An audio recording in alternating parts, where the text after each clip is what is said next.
അപ്പോൾ ഇന്നത്തെ നമ്മുടെ ടോപ്പിക് എന്ന് പറയുന്നത് ഒരുപാട് പേരുടെ ഡൗട്ടാണ് operation theatre and anaesthesia technology course നല്ല കോഴ്സാണോ? ഞാൻ എൻ്റെ ചാനലിൽ തന്നെ 4ാമത്തെ വീഡിയോ ആണ്. ഞാൻ അനസ്തേഷ്യ ടെക്നോളജിസ്റ്റ് ആണ്. മൈസെൽഫ് ആണ് ഞാൻ ഇന്ന് പറയാൻ പോകുന്നത്. അതായത് ഈ കോഴ്സിൽ ഞാൻ എങ്ങനെ അഡ്മിഷൻ എടുത്തു, എൻ്റെ സ്റ്റഡി ടൈം എങ്ങനെ ഉണ്ടായിരുന്നു, അത് കഴിഞ്ഞിട്ടുള്ള എൻ്റെ റിസൾട്ട്, അത് കഴിഞ്ഞിട്ട് ഞാൻ എങ്ങനെ ജോലിക്ക് കയറി, അത് തൊട്ട് ഇപ്പോൾ വരെയുള്ള കറണ്ട് കണ്ടീഷൻ ഫുൾ ഹോണസ്റ്റ് ആയിട്ട് ഈ വീഡിയോയിലൂടെ പറയുന്നുണ്ടായിരിക്കും. എല്ലാം മനസ്സിലാക്കിയതിന് ശേഷം മാത്രം ഈ കോഴ്സ് എടുക്കാം കേട്ടോ. ഇറങ്ങിയതിന് ശേഷം ഞാൻ ചെയ്ത ഒരു തെറ്റെന്ന് പറയുന്നത്, ഹായ് എവരിവൺ, മെഡിക്കൽ ലൈഫ് മീഡിയയിലെ പുതിയൊരു വീഡിയോയിലേക്ക് എല്ലാവർക്കും വെൽക്കം. അപ്പോൾ ഇന്നത്തെ നമ്മുടെ ടോപ്പിക് എന്ന് പറയുന്നത് ഒരുപാട് പേരുടെ ഡൗട്ടാണ് operation theatre and anaesthesia technology course നല്ല കോഴ്സാണോ? ഒരുപാട് പേർക്ക് ഡിപ്ലോമ ആണോ നല്ലത്, BSc ആണോ നല്ലത്? ഞാൻ എൻ്റെ ചാനലിൽ തന്നെ 4ാമത്തെ വീഡിയോ ആണ് കേട്ടോ ഈ കോഴ്സിനെ പറ്റിയിട്ടിടുന്നത്. അപ്പോൾ ഞാൻ വിചാരിച്ചു, ഞാൻ അനസ്തേഷ്യ ടെക്നോളജിസ്റ്റ് ആണ്, ഞാൻ ഫുൾ എന്നെ പറ്റി അങ്ങ് പറയാം.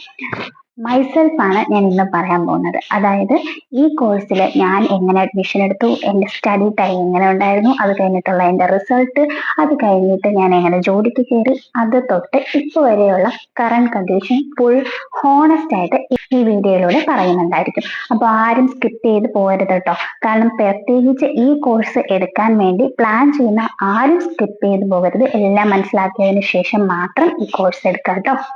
അപ്പോൾ എൻ്റെ journey as an anaesthesia technologist പറയാൻ പോവാണ് കേട്ടോ. ഫസ്റ്റ് ഞാൻ അഡ്മിഷൻ എടുത്തത്, എങ്ങനെയാണ് ഈ കോഴ്സ് അറിഞ്ഞതെന്ന് പറയുന്നത്, എൻ്റെ ഒരു കസിൻ സിസ്റ്റർ, പുള്ളിക്കാരി അനസ്തീഷ്യ ഡോക്ടറാണ്. അങ്ങനെയാണ് ഞാൻ ഈ ഒരു കോഴ്സിനെ പറ്റിയിട്ട് മനസ്സിലാക്കുന്നത്. അതിനുശേഷം അഡ്മിഷൻ എടുത്ത് നമുക്ക് 2.5 വർഷത്തെ കോഴ്സായിരുന്നു. ഡിപ്ലോമയാണ് എടുത്തത്. ഫസ്റ്റ് നമുക്ക് കോളേജിൽ 3 മാസമായിരുന്നു ക്ലാസ് ഉണ്ടായിരുന്നത്.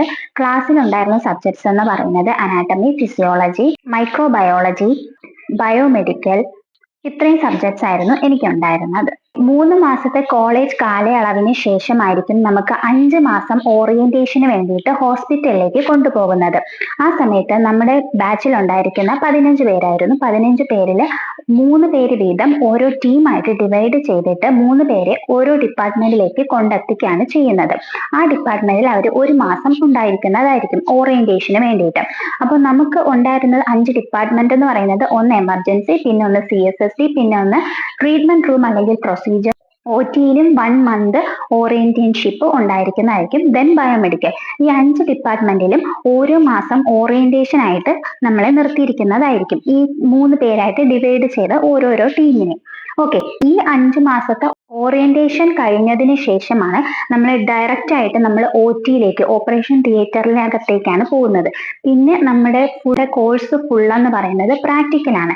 തിയറി സെക്ഷൻ ആയിട്ട് നമുക്ക് മാഡംസ് ഇടയ്ക്കുള്ള ക്ലാസ്സോ എടുത്തു തരികയാണ് ചെയ്യുന്നത്. ബാക്കി ഫുൾ നമ്മൾ പ്രാക്ടിക്കലായിട്ട് ഓപ്പറേഷൻ തിയേറ്ററിനകത്ത് നമ്മുടെ സീനിയേഴ്സിന്റെ കൂടെയും സൂപ്പർ സീനിയേഴ്സിന്റെ കൂടെയും നമ്മുടെ സീനിയർ ടെക്നീഷ്യൻസിന്റെ ഒക്കെ കൂടെ നിന്ന് നമ്മൾ കേസസ് ഓരോന്ന് പഠിക്കുകയാണ് ചെയ്യുന്നത്. അങ്ങനെ പ്രാക്ടിക്കൽ ബേസിലായിരിക്കും ഡിപ്ലോമക്കാർ പഠിക്കുന്നുണ്ടാവുക.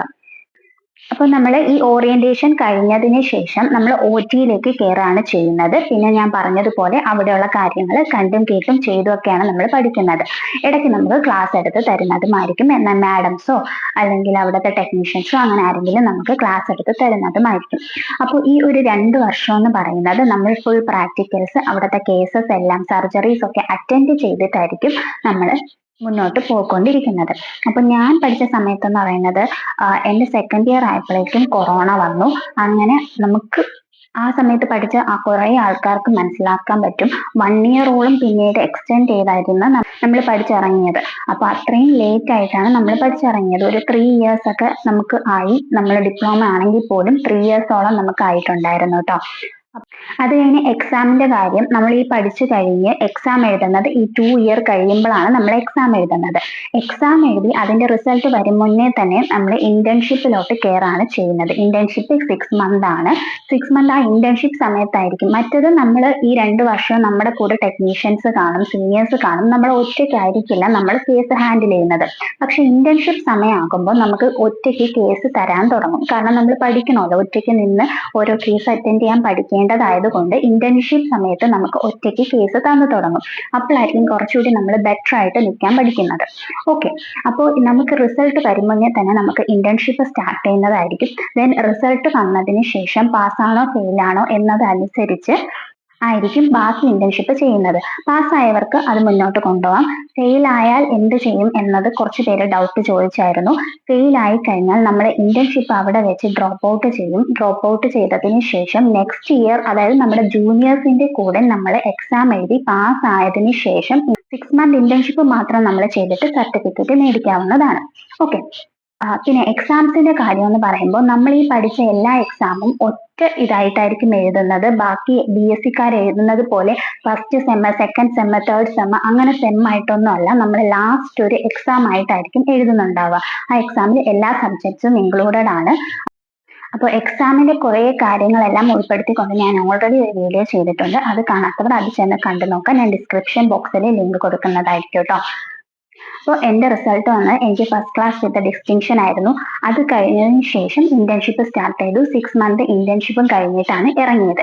ഇറങ്ങിയതിന് ശേഷം ഞാൻ ചെയ്ത ഒരു തെറ്റെന്ന് പറയുന്നത്, നമുക്ക് പ്രൈവറ്റ് ആയിട്ട് അല്ലെങ്കിൽ എവിടെയെങ്കിലും കയറാൻ വേണ്ടിയിട്ട് നമ്മൾ എല്ലായിടത്തും CV ഇട്ടിട്ട് വെയിറ്റ് ചെയ്തുകൊണ്ടേയിരുന്നു. അപ്പോൾ എനിക്ക് 8 മന്ത്, ഒരു 8 മാസം കഴിഞ്ഞതിന് ശേഷമാണ് എനിക്ക് ഫസ്റ്റ് ജോബ് കിട്ടുന്നത്. അപ്പോൾ ഈ 8 മന്ത് ഗ്യാപ്പ് വരുന്നത്, ഫ്രഷേഴ്സ് ആണെങ്കിൽ പോലും നമുക്ക് ഗ്യാപ്പ് വരുന്നത് പല ഹോസ്പിറ്റൽസിലും നോക്കുന്നുണ്ട്. അപ്പോൾ അതുകൊണ്ട് ഗ്യാപ്പ് വരാതിരിക്കാൻ നിങ്ങൾ പഠിച്ചു കഴിഞ്ഞ ഉൾപ്പെടെ തന്നെ വിത്തൗട്ട് സാലറി ആണെങ്കിൽ പോലും ട്രെയിനിങ് ആയിട്ട് ഏതെങ്കിലും ഗവൺമെന്റ് ഹോസ്പിറ്റൽസിലെങ്കിലും കയറി നിൽക്കണം. ഞാൻ ഇറങ്ങിയ സമയത്ത് ഞാനത് ചെയ്തിട്ടുണ്ടായിരുന്നു. അപ്പോൾ എൻ്റെ 8 മാസം അങ്ങനെ വേസ്റ്റ് ആയിട്ടുണ്ടായിരുന്നു. അപ്പോൾ നിങ്ങൾ അങ്ങനെ ചെയ്യാതിരിക്കാൻ വേണ്ടി അതാണ് ഞാൻ ആദ്യമേ വീഡിയോയിൽ പറഞ്ഞത്. ഞാൻ ചെയ്ത കുറെ തെറ്റുകളും ഇതിനകത്ത് ഉൾപ്പെടുത്തിയിട്ടായിരിക്കും പറയുന്നത്. നമ്മുടെ ഈ ഒരു കോഴ്സിന്റെ കാര്യം എന്ന് പറയുന്നത്, ഗ്യാപ്പ് വന്നാൽ എല്ലാ ഹോസ്പിറ്റൽസിലും നമ്മൾ എടുക്കാൻ ഒരു ബുദ്ധിമുട്ടുണ്ട്. മുന്നേ എന്ന് പറയുമ്പോൾ BSc ഡിപ്ലോമയും തമ്മിലുള്ള ഡിഫറൻസ് വേറെ രീതിയിലായിരുന്നു. അതായത് നമ്മുടെ BSc ആ ഒരു അംഗീകാര ക്വാളിഫിക്കേഷൻ ഉണ്ട്, ഡിപ്ലോമ അതിൽ താഴെയായിട്ടാണ് കണക്കാക്കിയിരുന്നത്. പക്ഷെ എല്ലാ കേരളത്തിലെ ഏത് ഹോസ്പിറ്റൽസിലായാലും ഒരു BScക്കാരെയും ഡിപ്ലോമക്കാരെയും ആണ് ഇന്റർവ്യൂക്ക് പൊക്കോണ്ടിരിക്കുന്നത് എന്നുണ്ടെങ്കിൽ ആ ഇന്റർവ്യൂവിന് മനസ്സിലാവും. BScക്കാരെന്ന് പറയുന്നത് കൂടുതലും തിയറി ക്ലാസ്സസ് ആയതുകൊണ്ട് തന്നെ അവർക്ക് പ്രാക്ടിക്കൽ സെക്ഷൻസ് കുറവായത് കൊണ്ടും തന്നെ ഡിപ്ലോമക്കാർക്കായിരുന്നു മുൻഗണന. പക്ഷെ ഇപ്പോൾ അങ്ങനെയല്ല. ഞാൻ കഴിഞ്ഞൊരു വീഡിയോ ചെയ്തതിലും ഇതിനെ പറ്റിയിട്ട് ഡീറ്റെയിൽഡ് ആയിട്ട് പറഞ്ഞിട്ടുണ്ട്, അതിന്റെ റീസൺ എന്താണ്. അപ്പൊ ഇപ്പോഴത്തെ മുൻഗണന BScക്കാണ്. അതിന്റെ റീസൺസും കാര്യങ്ങളും എല്ലാം ഉൾപ്പെടുത്തിക്കൊണ്ടുള്ള വീഡിയോ ഞാൻ ചെയ്തിട്ടുണ്ട്. അപ്പൊ അതിന്റെ ലിങ്ക് ഞാൻ ഡിസ്ക്രിപ്ഷൻ ബോക്സിൽ കൊടുത്തിരിക്കാം കേട്ടോ. ഓക്കെ, അപ്പൊ എനിക്ക് അങ്ങനെ ഫസ്റ്റ് ജോബ് കിട്ടിയതിന് ശേഷം ഞാനിപ്പോ ഒരു 3 സ്ഥലത്ത് ജോബ് ചെയ്ത് കഴിഞ്ഞു. അപ്പോൾ സ്റ്റിൽ ഇപ്പോഴത്തെ അവസ്ഥ എന്ന് പറയുന്നത് വേക്കൻസി കുറഞ്ഞു തുടങ്ങിയിട്ടുണ്ട്. വേക്കൻസി കുറഞ്ഞു തുടങ്ങി എന്ന് പറയുന്നത് ഡിപ്ലോമക്കാർക്ക് വേക്കൻസി കുറഞ്ഞു തുടങ്ങിയിട്ടുണ്ട് കേട്ടോ. കാരണം BSc ആണ് കൂടുതലും എല്ലാവരും പ്രിഫർ ചെയ്ത് തുടങ്ങിയിട്ടുണ്ട്. അപ്പൊ അതിന്റെ റീസൺസ് എല്ലാം ഞാൻ ചെയ്ത മറ്റൊരു വീഡിയോ കണ്ട് മനസ്സിലാക്കാം കേട്ടോ. അപ്പൊ കുറെ കാര്യങ്ങൾ നിങ്ങൾക്ക് മനസ്സിലായെന്ന് വിശ്വസിക്കുന്നു. ഞാൻ എന്റേതായ കാര്യങ്ങൾ തന്നെ തുറന്ന് പറഞ്ഞതിന്റെ റീസൺ എന്ന് പറയുന്നത് ഒരുപാട് പേർക്ക് ഡൗട്ട്സ് മാറിക്കിട്ടാൻ വേണ്ടിയിട്ടാണ്. അപ്പൊ ഞാൻ പറഞ്ഞത് എല്ലാവർക്കും മനസ്സിലായെന്ന് വിശ്വസിക്കുന്നു. ഇതിൽ എന്തെങ്കിലും ഡൗട്ട്സ് ഉണ്ടെങ്കിൽ നിങ്ങൾക്ക് ധൈര്യമായിട്ട് ചോദിക്കാവുന്നതാണ്. മാക്സിമം എല്ലാവർക്കും റിപ്ലൈ തരാൻ ശ്രമിക്കുന്നതായിരിക്കും. അപ്പോൾ വീഡിയോ നിങ്ങൾക്ക് മനസ്സിലായിട്ടുണ്ട്, ഡൗട്ട്സ് ഒക്കെ ക്ലിയർ ആയിട്ടുണ്ട് എന്നുണ്ടെങ്കിൽ ഈ വീഡിയോ ഒന്ന് ലൈക്ക് ചെയ്യുക. അതോടൊപ്പം തന്നെ ഈ കോഴ്സ് പ്രിഫർ ചെയ്യാൻ വേണ്ടി നിൽക്കുന്ന നിങ്ങളുടെ കൂട്ടുകാർക്കൊക്കെ ഇതൊന്ന് ഷെയർ ചെയ്ത് കൊടുക്കുക, സബ്സ്ക്രൈബ് കൂടെ ചെയ്യാട്ടോ. അപ്പൊ മറ്റൊരു വീഡിയോ ആയിട്ട് നമുക്ക് ഉടനെ തന്നെ കാണാം. അതുവരേക്കും ഓക്കെ, ബൈ, താങ്ക് യു.